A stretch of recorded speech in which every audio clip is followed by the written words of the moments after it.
বিশ্বজয়ী হয়ে ফিরলেন মালদা সুজাপুরের কৃতি সন্তান হাফেজ জামিল ফারহাদ।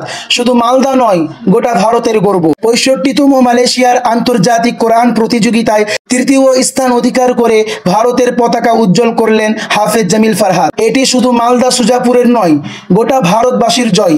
রিপোর্ট সুজাপুর ভয়েস, সত্যের পথে সত্যের সন্ধানে। ভিডিওটি শেয়ার করে প্রতিটি মুমিনের ঘরে ঘরে পৌঁছিয়ে দিন। কোরআন প্রতিযোগিতায় আপনারা দেখতে পাচ্ছেন আমাদের প্রিয় জামিল ভাই উজ্জ্বল করেছে ভারতের পতাকা। সাথে আমাদের অনেক দর্শক ব্যক্তিরা তারা দেখছে, আলহামদুলিল্লাহ। এটা শুধু শুধু আমাদের সুজাপুর কিংবা মালদা জেলার নাম না, এটা পুরো ভারতের নাম। আলহামদুলিল্লাহ আমরা বলবো এখন আমাদের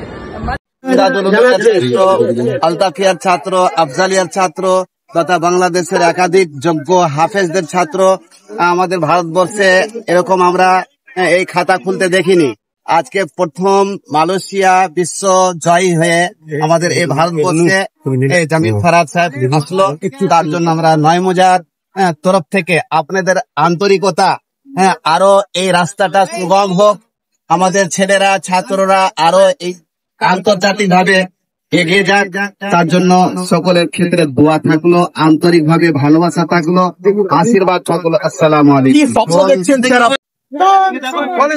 জামিল ফারহাদের আগমন স্বাগতম স্বাগতম, জামিল ফারহাদের আগমন স্বাগতম স্বাগতম, বিশ্বজয়ী জামিল ফারহাদের আগমন স্বাগতম স্বাগতম। জামিল তোমার বিশ্বজয়ের মুকুট পরে হাফেজ কোরআন, দেশের জন্য আনছে বয়ে গর্বিত সম্মান।